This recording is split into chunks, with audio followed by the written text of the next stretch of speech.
Kumusta mga kanoysi? Welcome back sa ating YouTube channel, Pilipinoysi. So ngayong araw, another update naman tayo patungkol naman ito sa WPS nating mahal. Ano? So ang video ito ay mula na naman kay Good News Philippines. So meron itong pamagat na Batibong, China wants peace with Philippines. US Navy nasa Balabac Strait. Mga barko ng China umiwas. So, yun yung panonorin natin ngayon, men. So, ang video ito ay mula kay Good News Philippines. So, supportahan nyo yan. Tapos, syempre, kung trip nyo ng mga ganitong reaction video, may kasama kayo manood. Huwag nyo na rin kalimutang supportahan yung YouTube channel natin, Pilipinoysi. So, mga kanoysi, hindi na natin to patatagalin pa. Simulan na natin, baka agawin pa ng China. Again, ang pamagat ng video ito, Patibong, China wants peace with Philippines. US Navy nasa Balabac Strait. Mga barko ng China umiwas. So, nakakapanduda naman talaga kapag makikipag-peace sila. Alam naman natin naghahaman sila. So again, Good News Philippines, Pilipinoysi, like, comment, share, subscribe. Start. Mga idol at kabayan, breaking news! China natakot isang araw matapos magpahayag ng militar ng Pilipinas na tuloy ang pagkuha ng missile system sa Amerika. Nagpahayag ang China na gusto nila ng kapayapaan sa Pilipinas. Hindi ang mid-range missile system. Tama ang naging desisyon ng Armed Forces of the Philippines na ito ang missile system na dapat mapasakamay nila. Yung tipong merong kakayahan na magdadalawang isip, supilin ang banta at tamaan ang kalupaan ng China. Kinumpirma ng Departamento ng Depensa ng Amerika ang pagpasok ng barkong pandigma ng US Navy sa Surigao Strait, Sulu Sea at Balabac Strait sa Palawan. Warsa ng Carrier Strike Group 1 na pinangunahan ng USS Carl Vinson. Hinamon ang pag-angkin ng China sa buong West Philippine Sea at South China Sea. China natahimik sa ginawa ng Amerika. China galit na galit matapos higpitan ng Pilipinas ang visa requirement laban sa mga Chinese. The Philippines prosecutory delusion, it's alienating itself. Bahala kayo dyan, bahala kayo dyan. Ayon sa China, makakasama daw ito sa Pilipinas dahil posibleng bumaba ang turismo sa bansa. Pero sinampal ng datos ng Department of Tourism ang China ngayong taong 2024. Nakapagtala ng pinakamataas na kita ang Pilipinas sa turismo na umaabot sa 712 billion peso. Mga nakumpiskang armas ng Israel sa Hezbollah. Sobrang dami. Gagi. Ano to, limon? Kalamansi ba to? Asim. Kala ko orange lang eh. Parang kalamansi yung gagi. Nakita. China nagsalita, nagpahayag na gusto nila ng kapayapaan sa Pilipinas. Isang araw matapos inilahad ng militar ng bansa na tuloy at nasa proseso na ang pagkuha ng mid-range capability missile system. Biglang bagong ihip ng hangin. Sabi ko na sa inyo mga kabayan, itong China takot sa mga makabagong kakayahan na meron at Ngayon na kayo magbabagong ihip ng hangin kapag kapapalaga na kayo. Kita nyo guys, kita nyo mga Pilipino po China. Kita nyo ba yan? Diba dati puro lang sila banta. Wag yan, may kiliti ako dyan. Ganon yung China. Tapos ngayon, inaksyonan ng Pilipinas na tatargetin natin yung missile. Biglang aano na sila, parang kakambyo na sila na yung pagbabanta nila, parang medyo may pa-victim na hahaluan na nila yun ng pa-victim. Pero syempre, Pilipinas, wala. No, ano pa rin yun? Wala pa rin panama yung gagawin ng China dyan kasi ika nga nila, it's too late to apologize. Ganun. gustong makuha pa ng Pilipinas, lalo't ito ay mula pa sa Amerika. Kapag alam ng Chinese Communist Party na meron kang pinanghawak ng alas at kaya mo rin silang tamaan, gusto nila agad makipag-usap sa Pilipinas. Well, yan naman ang gusto natin, friends to all, enemy to none. Pero nakikita natin na hindi makataong pag-uugali ng China Coast Guard sa mga barkong sibilyan, mangingisdang Pilipino at Philippine Coast Guard ay kabaliktaran ng kanilang mga sinasabi. Isang tagapagsalita ng Chinese Embassy sa Maynila ang nag-react sa mga pahayag ni Defense Secretary Teodoro Jr. Ito ay matapos igiit ng kalihim ng depensa ng Pilipinas. Parang wala ding silbi yun ha. May inis din ako dun.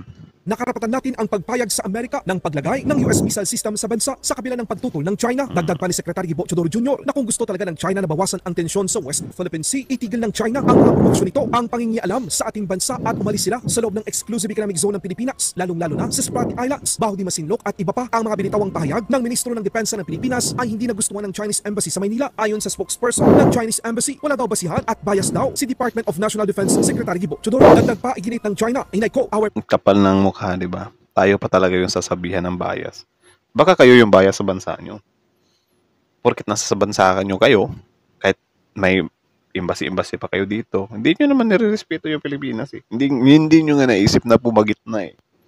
Di ba? Like, harap-harapan nga kayo nananampal, di ba? Na parang, bansa namin yan eh. So, kahit tama maligawin yan, dyan pa rin kami susuporta. Ginaganon tayo, min. Kakainis. Kaya nga dati, sobrang dami na protesta na tanggalin yung Chinese embassy dyan eh. part of the world is in need of peace and prosperity, not a mid-range capability missile system or confrontation. At kung gusto ng China ngayon na daanin Paano kung baliktarin natin yung statement mo? Yung Typhoon missile na yun, palitan natin na wag niyong pakialaman yung WPS naming mahal. Di sana patagal nang matiwasay dyan. Kapag kayo talaga, no?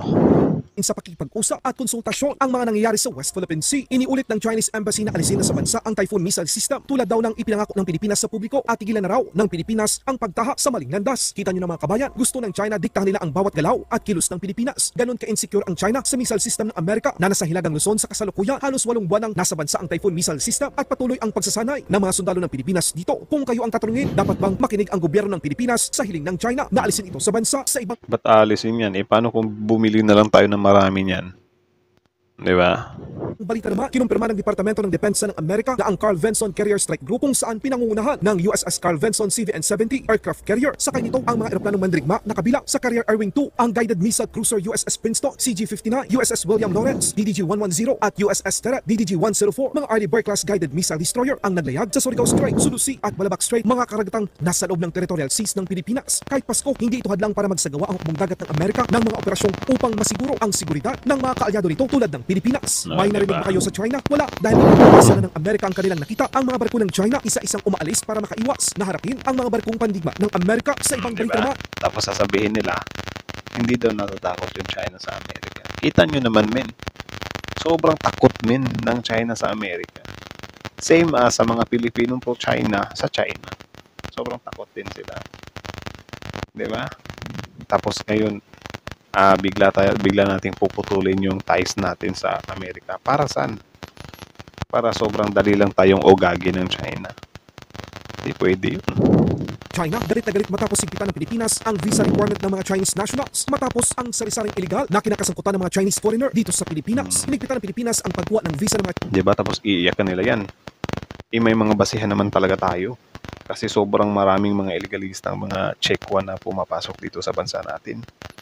Chinese student kung saan ikinabahala ng ilang mga eksperto sa bansa sa pagdagsa ng mga estudyanteng Chinese sa mga paaralan na malapit sa EDCA site sa Pilipinas. Ayon sa China, ang kagagawang ito ng Pilipinas ay magpapahina ng turismo ng bansa. Yun ang akala ng China mga kabayan. Akala nila sila lang ang nagpapalakas at may malaking ambag sa sektor ng turismo ng bansa. Inihayag ng Department of Tourism na nalagpasan pa nila ang kanilang kinitang 697 billion noong taong 2023. Ngayong 2024, nakakolekta ang bansa ng tumataging na 712 billion peso. Kaya ang sinasabi ng China na babagsak o mababawasan ang mga banyagang bumibisita sa Pilipinas ay isang gawa-gawa at isang propaganda lamang. Yun ang isa sa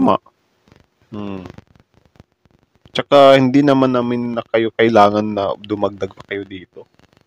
'Di ba? Marami namang ibang lahi na welcome. Pwera na lang siguro sa inyo kasi syempre pinapasukan nyo kami ng mga spy dito anak ng teteng. Yung isa pinatakbo nyo pang mayor, anak ng teteng, oh. Estilo ng China, tinatakot nila tayo. Gagawa sila ng istorya na mahalaga sila sa Pilipinas. Pero sa ngayon, alam ng mga Pilipino na isa sa mga rason kung bakit hindi tayo umaasenso at umuunlad dahil hindi natin makuha ang mga yaman na meron tayo sa ating mga karagatan dahil sa pananakot nila. Balitang Middle East naman tayo mga kabayan. Israel ipinakita ang napakaraming mga armas ng Hezbollah na kanilang nakumpiska. Aktwal na video, panoorin. Anak ng grabe, dami niyan, men. Na ano nila yan, nakumpiska. Ibang klase talaga tong Israel na to Buti din nila pinasabog na lang, no? Grabe. Pandigma talaga, oh. Kumpulan, grabe.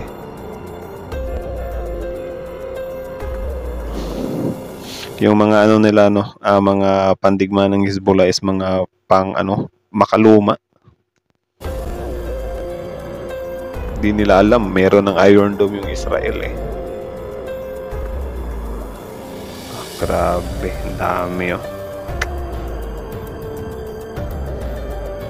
Well, kahit naman siguro makumpiska, ganyan karami makumpiska, meron pa rin namang sumusuporta sa mga Hezbollah yan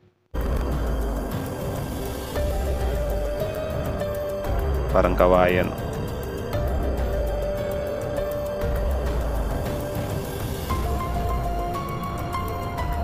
Grabe, may Kevlar ba? Mortar ba yan? Ano to? Ito, parang mga missile to na maliliit.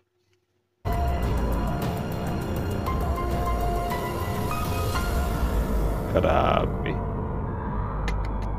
Solid. Buti na lang talaga. Sige, tapusin na lang natin.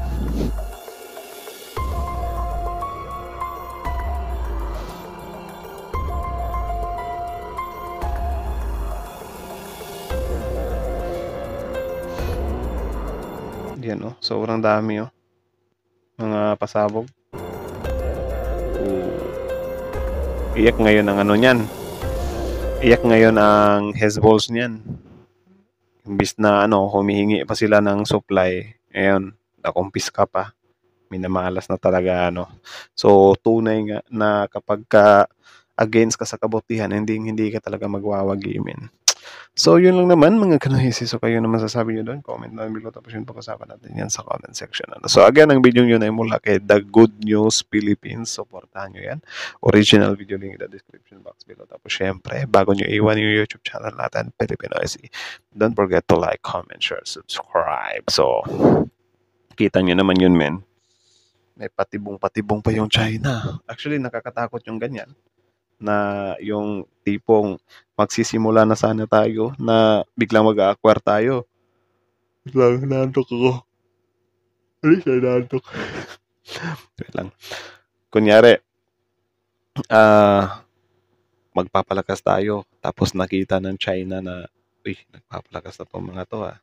So parang sasabihan nila tayo ngayon na parang wag niyang ganyan, wag na nating pantungin sa ganito. Something like, pag-usapan na lang natin. Something like that. Ikaw kung sobrang smooth lang talaga or sobrang ano lang ng puso mo, ay mahuhulog ka talaga sa patibong nila. Kasi pwede nilang pagsamantalahan yan yung pagiging mabait mo na, sige, China, willing to ano kami. Yan naman pala, makikipag-usap naman pala kayo eh. Tapos ngayon, sige, no contract na sa pagbili ng mga Typhoon missile. Tapos ngayon, kapag gusto na nating ano yan, i-talk peace yan, wala na. Biglang ahanoy ng China na okay lang na mangisda kayo dito, pero syempre, dapat humingi kayo ng permission sa amin. Yun, tapos. Diba? So, alam naman natin yung taktika talaga ng China is makaganon talaga sila. Ang ano lang dyan, ngayon, nasasaktan sila sa isang Typhoon missile. So, kapag damihan pala natin yan, mas masasaktan sila ngayon yan. So sana nga mapunduhan talaga ng malaki ng gobyerno yan kasi syempre, yan yung pinakakailangan ng bansa natin eh. 'Di ba? Yung magkaroon tayo ng malakas na depensa, magkaroon tayo ng palag kahit papaano. 'Di ba? Maipagtanggol natin yung bansa natin sa mga nagtatangkang sakupin yung bansa natin. So, sana nga talaga at sana si PBBM na yung isa sa pinakasagot niya. Kahit sabihin lang natin na hindi gaanong malakas, at least makastart man lang ba? Diba? So, yun lang naman. Again, kayo, ano masasabi nyo dito? Comment down below. Tapos yun pag-usapan natin yan. So, comment section. So, again, Good News Philippines, Filipinoisy. Like, comment, share, subscribe. Filipinoisy.